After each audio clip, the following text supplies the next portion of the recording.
Hello, everyone. Welcome back to the regular home. My name is Summer, for those of you that are new, and I make content regarding everything under the sun. I will not niche down.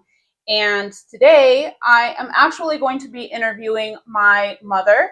She has stage 4 metastatic breast cancer, and we're just going to talk about her diagnosis, um, just an intro. How was her life before? How is her life now? How is it different? So let's just jump right into it.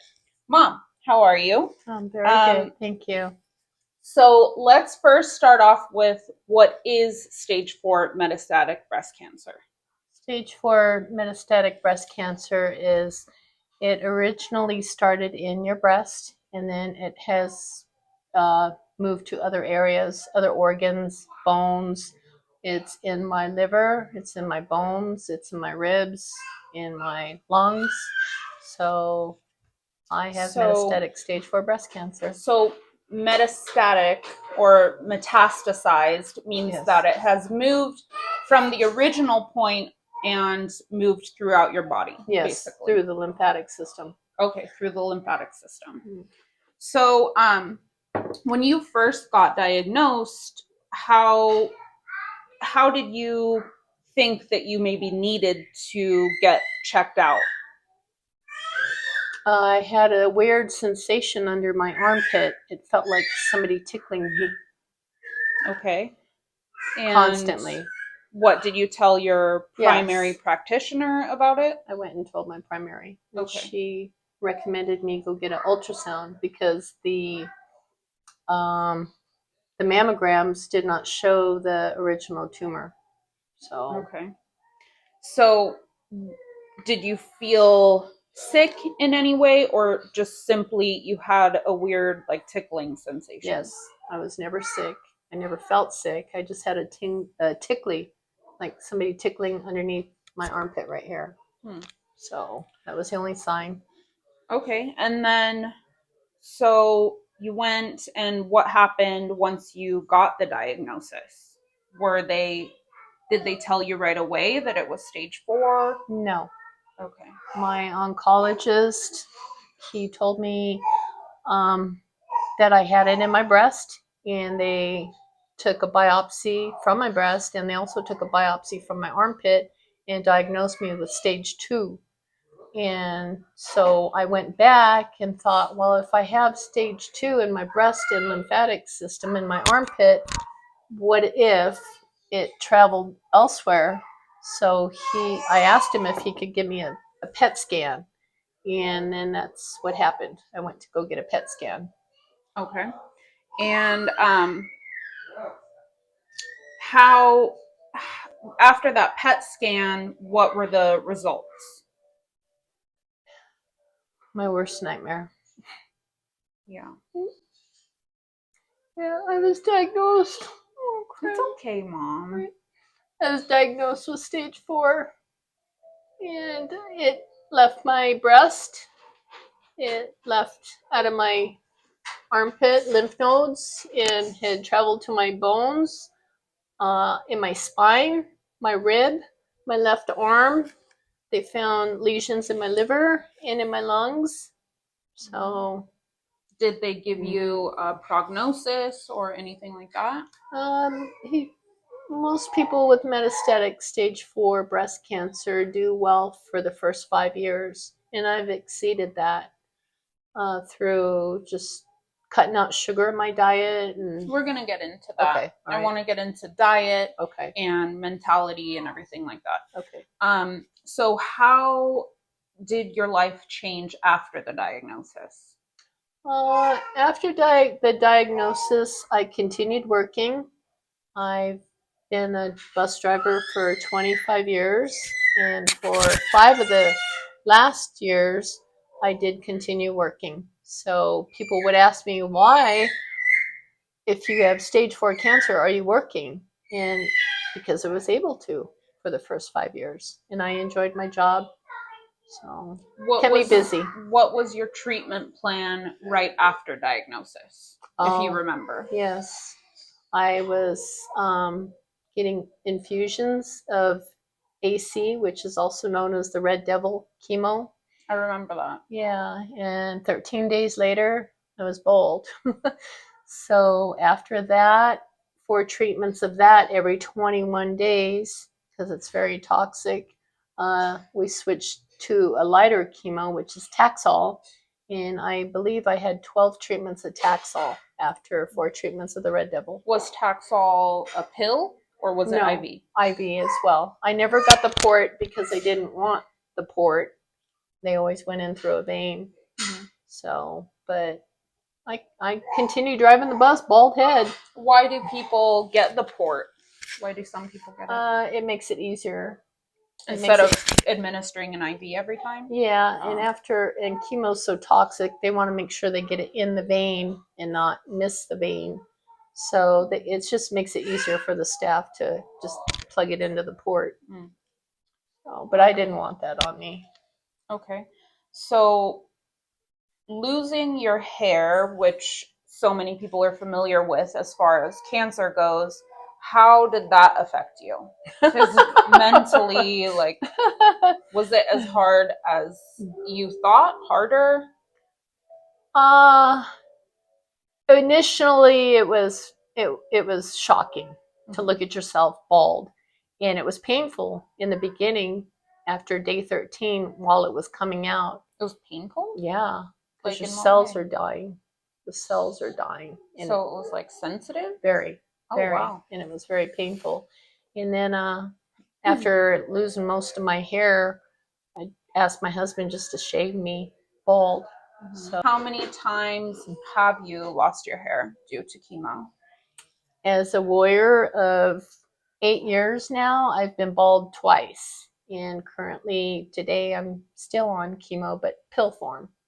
Okay. Kept And this Ketamine. one doesn't make you lose your hair? No, Okay. but it tears up my tummy Yeah. and makes me feel tired. Yeah.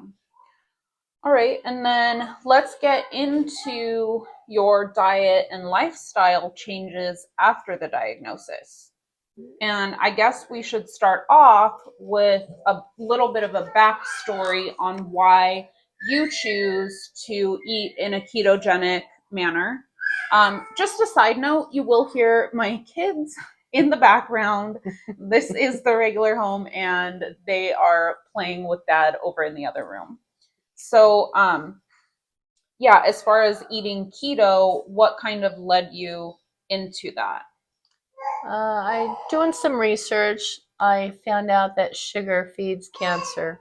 Well, but a little bit more back, what do they make you take during your PET scan?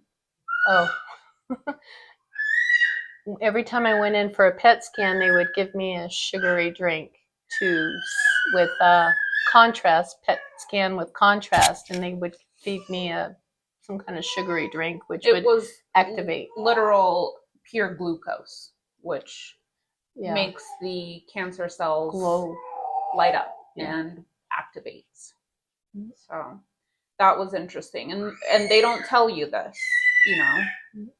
They just have you take the drink, and once my mom found out what they were giving her to activate the cancer cells under the PET scan, that kind of led her to do research, right? Yeah. And she fell into the ketogenic diet. Mm-hmm. So how do you feel like that? The babies. Do you feel like that has affected your outcome, the way that you feel physically, mentally? Yeah. Food changes definitely need to change your diet. So, but I'm still here 8 years later.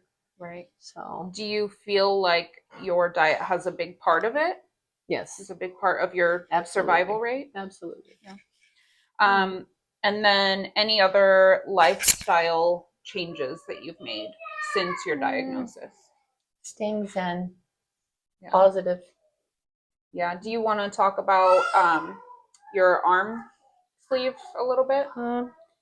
Yeah. I never chose to get the port.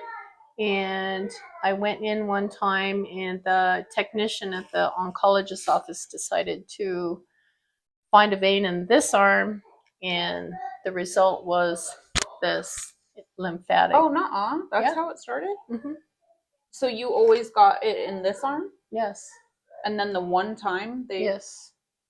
And I told her, I don't think we should touch this side because that's the side with the disease. And she went in right in here, and the next day, And it hasn't gone down since? no, because I've been like this for what, 2 years now? Yeah. Yeah. And can you explain what this is? Just lymphatic fluid that builds up in my arm because my probably from scar tissue.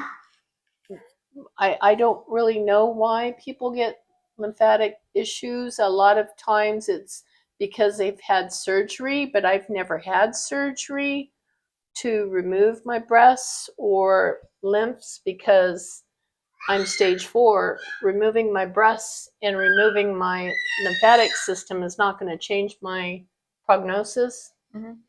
So, I'll still have it in the liver and in my lungs and in my bones. So what does the sleeve do? It's just a compression sleeve? yeah, keeps fluid from building up. Is it painful? Sometimes. Yeah. Sometimes. But tolerable. Do you want to talk about like other areas of your body that are affected that you feel? Now that I've been on chemo for so many years, my spine, sometimes I use the little cart inside the grocery store to get around, and I quit working. And what else? Your toes still hurt? Yes, I have neuropathy, very bad neuropathy, and that's chemo induced. It's not diabetic neuropathy. It's a whole different kind of neuropathy from the chemotherapy treatments. It just goes with the chemo. We're putting toxic stuff in our body. Yeah. And also, so my mom just started getting radiation not too long ago, right? Yeah, this year. Yeah. Yes. Can you explain why you didn't opt for radiation sooner? I've always went with what my oncologist suggested. So after my most recent PET scan, they noticed some fractures in my lower spine, L5, and he thought that would help with the cancer in L5 from growing and spreading, which might relieve some of the pain, but I still have pain in my spine, my hips, my legs. Are there any supplements that you take to kind of help combat the effects of the chemo? I've recently started taking turkey tail again. I took turkey tail. Which is a mushroom. Yeah, the first time. Is it a powder extract that you're taking? Yes. How do you take it? 3 capsules a day. Okay. So. And what's the science behind that? I just read that it helps with cancer. And somebody else suggested lion's mane, but I think that's more for mental, your brain health. But turkey tail, so it worked. It made me feel better the first time when I was going through treatment. So, is there anything else that you want to tell the audience? I mean, as far as your mentality, I think that it has a lot to do with your survival rate, because you do know a lot of people that got diagnosed that unfortunately haven't had the same mentality, or just, and unfortunately they've passed away. So what can you say about that? Your mind, stay positive and look for all the good things in your life every day. Don't dwell on hard. So a grateful, a grateful outlook. Life. Yes, and stay positive. Meditate. Do everything in your power to stay positive, and stay away from toxic people. Is it hard to stay out of your mind and get freaked out and paranoid? And it's something you think about daily, especially when I wake up in the morning and my body's in pain. Yeah. So it's always back there, but I flip it because I don't want that to be the focus of my day. Yeah. I would rather focus on the positive things. And, I woke up today, so I'm going to have a good day, even though I might hurt, but, I'm still here 8 years later. So, Did your doctor prescribe you any sort of painkiller or? yes. Yeah. Yeah, but I don't take them. Oh, your mentality. Yeah. And then, Staying positive yeah. and be grateful. Mm-hmm. Focus on good things that you have in your life. I've got 2 beautiful little grandbabies. Yeah. Summer brought into the world with Alexa. I've definitely noticed that being grateful, even just for, so I started gratitude journaling and just like jotting down 5 things a day that I'm grateful for. And sometimes they're like really silly things, but it really, really helps. Like, there's so much to be grateful for, especially, and I've covered this in a few other videos. We are American. That is just off the top, huge right there. We have resources that other people don't have access to, just being an American, having the healthcare that you have and the doctors that we have and everything. Once the baby stops growling. So, has eating keto been hard for you? Not at all. No? No. Not even in the beginning or anything? No. No. No, because my husband, he's diabetic, so this helps him very much. Yeah. And totally. Yes. Was it hard for you to understand the ketogenic diet at first? Because I know, and I mean, you've been eating this way for years. Yes. So, and I know that some people at first, they do have a hard time. Was it hard for you to get into? Not for me. I knew low carb, and some people don't understand, low carb diet. So I have already, and because my dad was a diabetic, so I was already prepared to eat this way. And I know what high carb and starchy and sugary foods are. So Okay. it's just a little adjustment from diabetic to keto diet. Yeah. Keto's a little more centered on higher fat, and I would say a little less carbs even than diabetics are allotted for sure. And then, do you think that eating that way had an effect on your cancer, your tumor markers whenever you would go in? I believe so. I believe. Okay, so do you think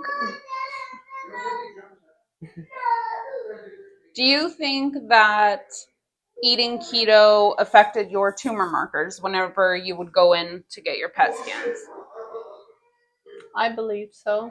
Yeah, cutting out sugar, because you can read it in a few articles how sugar is bad for. I'll post a few links down below in the video description regarding why my mom came to this conclusion and regarding the ketogenic diet and cancer. So what are your future goals for, I mean, you're stage 4, so it's not like you're ever going to be in remission, right? Correct. So what are your future goals that you have? Just live life to its fullest with a positive mindset, and hopefully be around so I can watch my grandbabies grow up. Just spend time with family, do the things you love, be happy, be grateful that you woke up. Yeah. So that's about it. Live day to day. Don't worry too much about next year, because none of us are promised that. We don't know. That is very true. We are not promised tomorrow. Yes. So I will also link my video on just having a grateful attitude, an attitude of gratitude. I am definitely a firm believer in the fact that it helps so much with just your everyday life. As a mom of 2 little ones, it's really easy to get grumpy and like overwhelmed And, you know, I'm sure with you, it's easy to get overwhelmed with just being sick and having to deal with that every day. But just remembering and like slowing down and just taking a minute and remembering what you're grateful for really helps me so much, you know? And it doesn't have to be huge things. Like today in my gratitude journal, one I constantly write in it, and I don't want to repeat a lot of things that I'm grateful for, so I have to come up with new things. And this morning I wrote like I'm grateful for my oral health, you know, that I can floss and brush my teeth, you know. It's you just really have to find little things that you're like, "Oh yeah, that's pretty awesome," you know. So, thanks so much for watching, guys, and thank you, Mom, for coming over and telling our viewers about having stage 4 metastatic breast cancer. And if you guys have any questions, please ask below, please comment. I can totally have my mom back here to answer any questions that you may have. And stay tuned for more videos. Like and subscribe. Thank you guys so much. Bye.